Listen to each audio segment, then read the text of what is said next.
कि खून पे लिखी थी मैंने प्यार की कहानी कोई ठाकन नेहरू किताब नहीं गया। जी मैं ग्रेजुएट हूँ, मैं बीकॉम पास आउट हूँ और एक आईटी कंपनी में मैंने काम भी किया है। अंकल खा गया काका ने रे आंटी खा गई काकी ने। इसका श्रेय जाता है गजेंद्र फोगाट जी को। बारू बरसी खटन गया सी खटे उलांबे सारे गिद्ध चित्तेरा गिद्ध चित्तेरा लक हिलदा मारी जांदे ने शराबी ललकारे। नमस्ते, आप कैसे हैं दोस्तों। आज हमारे साथ एक और हरियाणवी है। मैं आपका राजनारायण पंगाड़ और हमारे विशेष मेहमान हैं नितिन त्रिखा जी। जी नितिन जी, आपका स्वागत है। नमस्कार पंगाल साहब। और दर्शक जानना चाहेंगे कौन है नितिन त्रिखा। नितिन त्रिखा जी हरियाणा में जन्मा, हरियाणा में काम कर रहा, हरियाणवी छोटा है कलाकार जो सभ्यता के तरफ हरियाणा का रुख करने की कोशिश कर रहा है कलाकारी लाइन में। जी 2007 में सफर शुरू हुआ था जी आज तक लगभग 1300-1400 गाने गा दिए। जी और पहला गीत जो था वो नरेंद्र गुड़िया जी की एल्बम आई थी करोड़ा, जी तो उनका लिखा हुआ गीत था जस्ट मोर दारू थोड़ी और दारू। वो गाना पहला मेरी झोली में आया। जब आप गीत गाते हो, लिखते भी हो? मैं बेसिकली गाता ही हूँ, लिखता ऐसा सच नहीं है कि मेरा राइटर की कोई पहचान हो कुछ तो नहीं। भाषा की तो कोई ना सीमा नहीं होगी। कोई सीमा नहीं जी। मेरे हिंदी में भी गाने हैं, मेरे हरियाणवी में भी है, मेरे पंजाबी में भी। तो ये जो पहला मौका मिला, ये कैसे मिला? ये पहला मौका मिला जी, इसका श्रेय जाता है गजेंद्र फोगाट जी को। जी गजेंद्र फोगाट जी की मीटिंग थी नरेंद्र गुड़िया से, तो कुदरती मैं साथ था। तो वहाँ जैसे इंट्रोडक्शन हुआ तो फोगाट जी ने मिलवाया, जी छोटा भाई है, गाता है बढ़िया। ने बोले सुना कुछ, तो कुछ सुनाया। ने बोले एक गाना गवाऊंगा। तो आई गई बात सी, ऐसी तो बहुत होती थी कि गवाऊंगा, और गवाता कोई नहीं था। पर गुड़िया जी ने विश्वास कराया और एक गाना मेरे से उस एल्बम में गवाया, जो उस एल्बम का टाइटल सॉन्ग था, पहला ही गीत था उस नंबरिंग में भी। जी तो वो रिस्पॉन्स आया? रिस्पॉन्स बहुत बढ़िया आया। जिन स्टूडियो में पापा कोरस करने जाया करते, उस स्टूडियो में मैन लीड की सिंगिंग का तरफ फोन आने लग गए। हमारी सीडी बाटी मैंने हर स्टूडियो में देखे आया, बहुत क्रेज था उन दिनों, सीडियो का दौर था। तो गुड़िया जी की अकेडमी से ही जोड़ा भर के सीडीज लेके और डिग्गी में डाल के आया। रास्ते में पुलिस ने रोका, उन तो उन्हें बताया भाई साहब मैं कलाकार हूँ, सीडी लेके आया, फिर छोड़ो।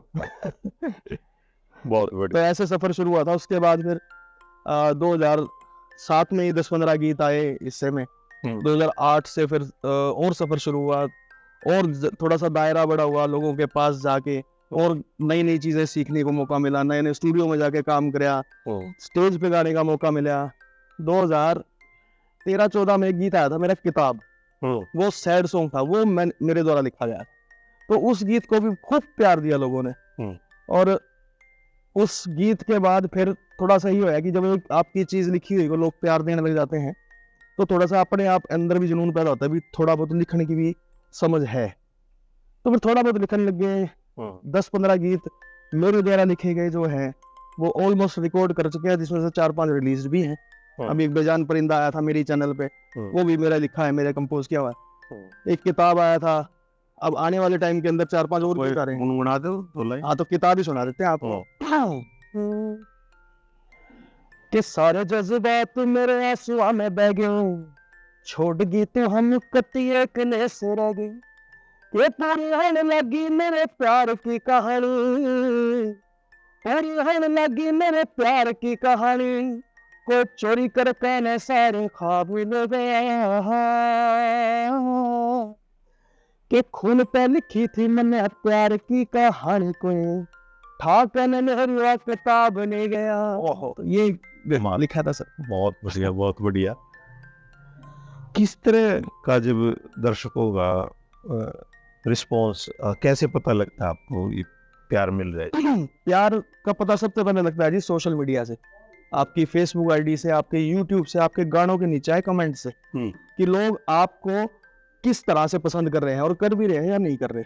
कई बार क्या होता है कि गाना लिखा अच्छा होता है, गाया अच्छा नहीं गाता, तो उसमें कमेंटों में आपको मेरा राइटर की तारीफ मिलती है।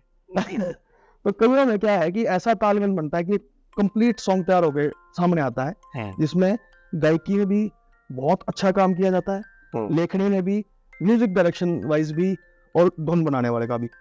तो सबका जब इकट्ठा मेल होता है तो एक बढ़िया गाना निकल के सामने आता है। अभी हमारी सीरीज है, आपने सुना होगा शायद 70 का हरियाणा नाम से। हाँ बिल्कुल। तो इसके 6 भाग रिलीज हुए हैं जी। हम हर 1 नवंबर को एक भाग रिलीज करते हैं। फौजी तैलान जी लिखते हैं उन सारे भागों को।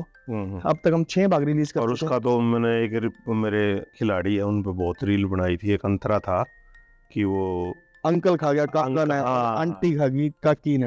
वो जरूर मैं सुनना चाहूंगा। वो अगर याद हो आगे वो अंकल खा गया काका ने रे, आंटी खा गई काकी ने, कल्टीवेटर कतिये खा गया हाथराड़ी चाकी ने। कुछ इस तरह से था। बहुत लंबा 13 मिनट का गीत था। बहुत याद पूरा नहीं है। प्यार मिला था 70 का हरियाणा, और वो हरियाणा हुआ ही था 70 का, उस पर था वो। जी जी जी। 1970 में जैसा हरियाणा था वो हम हर बार दिखाने की कोशिश करते हैं। तो हम 6 भाग उसके रिलीज कर चुके हैं। 7वां भी लिखा जा चुका है, अब कंपोज करके उसको रिकॉर्ड करेंगे। 1 नवंबर 2024 को वो रिलीज करेंगे हरियाणा डे पे। हाँ, हरियाणा डे पे। उससे पहले एक इसी तरह का कल्चरल सॉन्ग और आ रहा है, उसका नाम है कसूर। अच्छा। वो भी फौजी तैलान भाई ने लिखा है और मैंने गाया है। वो भी आपको बहुत अच्छा लगेगा। तो वो जो ये हरियाणा के ऊपर तो चलो तैलान साहब ने भी कुछ लिखा ना सर, हरियाणा के ऊपर नहीं। मेरा तो ऐसा है, लिखने का कोई प्रोफेशनल काम नहीं है, जो दिन में आ जाता मैं लिख दिया शब्द बस। मैं तो जब आप हरियाणा से बाहर जाते हो दूसरी स्टेट में, और तब आपको हरियाणवी का कैसा रिस्पॉन्स मिलता? बहुत बढ़िया रिस्पॉन्स मिलता है सर। इवन मैं आपको बताऊं, पंजाब के अंदर एक बड़े नामी सिंगर है, मैं अभी नाम नहीं बताऊंगा, उनके साथ एक मेरा ड्यूट गाना रिकॉर्ड हो रहा है। वो पंजाबी गाएंगे, मैं हरियाणवी गाऊंगा। अच्छा। और उसको बढ़िया लेवल पे शूट करके रिलीज करेंगे। बहुत बढ़िया। तो पंजाबी का भी जो आपके गीत आए उनके भी कुछ 1-2? हाँ, एक मेरा पंजाबी टाउन गर्ल आया था, एक मेरा लक हिंदा आया था, एक मेरा वन पीस आया था। वन पीस गोवा शूट हुआ था, वो थोड़ा अर्बन स्टाइल का था।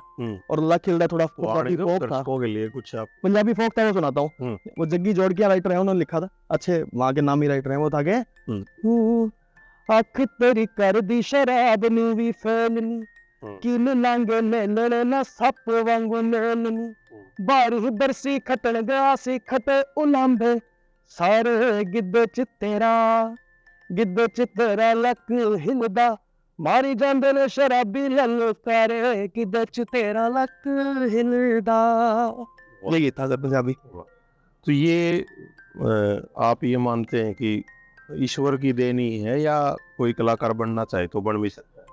सर, कला अंदर पहले होनी चाहिए, उसको तराशा जा सकता है, कला अंदर नहीं डाली जा सकती जी। ये फर्क। अगर हम चाहो किसी ने पटवारी बना दिया तो पटवारी बना दिया, पटवारी पढ़ाई करता है बन जाए, पर संगीत की समझ अंदर पहले होनी चाहिए। आप तभी उसको बढ़ा सकते हो, संभाल सकते हो, सुधार सकते हो। आप संगीत डाल नहीं सकते किसी के अंदर। ठीक। हाँ, आपके अंदर है तो उसको तराशा जा सकता है। आप प्रैक्टिस रियाज करें, सीखें किसी अच्छी गुरु से, और उसको आप फिर बढ़ाएं। आप नॉन आर्टिस्ट के अंदर एक कलाकार नहीं डाल सकते। तो ये तो जितने ईश्वर ने दे दिए उतने। हाँ, ये भगवान की कृपा सबसे पहले है, उसके बाद तराशना इंसान का फर्ज है। तो उस बिरादरी में आप हो, हाँ, ईश्वर की देन है। हाँ, तो वही भगवान का थोड़ा आशीर्वाद था। टाइम पे समझ आ गई, सीखना शुरू कर दिया। आज मेरे को सीखते सीखते भी लगभग 10 साल हो गए। और ना तो कोई पूरी उम्र सीख सकता, और ना पूरी उम्र सीखने के बाद किसी को पूरा आ सकता। एक भाषा और है जो वर्ल्ड में सबसे ज्यादा इंग्लिश, उसमें भी हमने सुना आपने गाया है? नहीं, मैंने इंग्लिश में गाया नहीं है। मेरा गीत था, हरियाणवी गीत था।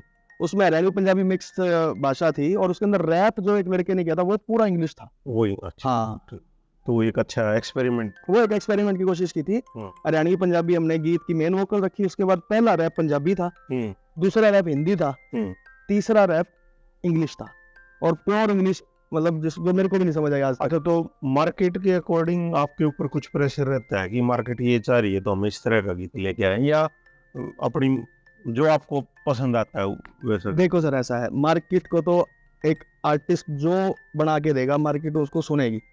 उसको एक्सेप्ट करना, बढ़ाना, ये मार्केट का काम है। तो मेरी कोशिश एज एन आर्टिस्ट रहती है कि मैं अपनी तरफ से अच्छी चीज़ दूँ बस। और मार्केट में कोई ऐसा नहीं है माहौल की, मार्केट में मेरा 70 के रहने के 3-3, 4-4 मिलियन व्यू है बिना किसी ऐड के।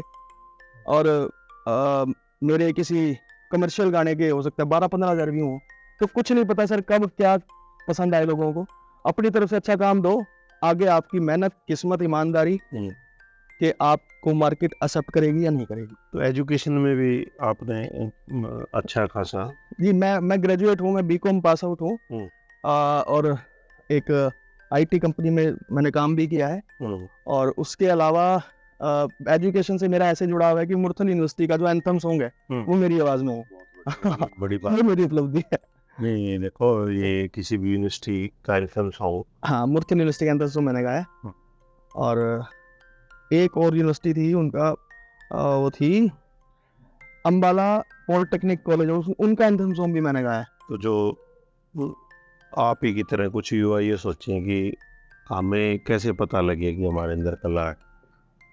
आपको अगर लगता है कि आपके अंदर गाने की कला है तो मोबाइल के रिकॉर्डर के अंदर अपनी आवाज़ रिकॉर्ड करें और 10 बंदों को सुनाएं, उनमें से अगर 4-5 भी कहते हैं कि हाँ अच्छा है तो आप सीखिए, और अगर कोई भी नहीं कहता तो आप समझदार हैं। जी, जिस तरह हम रिकॉर्ड कर रहे हैं मेरा सौभाग्य है नितिन त्रिपाठी से टाइम मिला और इनसे जुड़ी हुई बातें पूछी। अगर आप भी ऐसा ही सोचते हैं कि आप पर्सन पूछ सकते हैं और आपने जर्नलिज्म का कोई कोर्स नहीं किया है तो आप आ सकते हैं i5 डिजिटल ऑफिस, ये सन सिटी क्लब सेक्टर 36 में। और अगर आप ये सोचते हैं कि मैं प्रश्नों का उत्तर दे सकता हूँ और मैंने कुछ ऐसा अचीव किया है कि जिससे युवाओं को मोटिवेशन मिले, और इस चैनल का नाम त्रिकाजी है योर मेटल, योर अचीवमेंट, वाह वाह, those inspired other society member. बिल्कुल, बहुत बढ़िया नाम है। तो सारे दर्शकों से मेरी पर्सनल अपील है कि चैनल को ज़्यादा से ज़्यादा सब्सक्राइब करें, कमेंट करें और अच्छा क्या हो सकता है वो भी लिख के बताएं। बिल्कुल, और जहाँ भी जिस प्लेटफॉर्म पे नितिन त्रिकाजी का कोई गीत मिले तो उसे प्यार दें, उसे सुने, पूरा सुने, सुन के कमेंट दें, और ताकि इन तक वो कमेंट ईमानदारी से दे, ईमानदारी से। नहीं पसंद आए तो अच्छा, नहीं तो बेशक लिख देना भाई, आप तू मत करे, इस तरह के गाने नहीं करेंगे। और एंड तक आप वीडियो में बने रहे, इसके लिए थैंक यू। मिलते हैं एक और वीडियो में आपके साथ। धन्यवाद।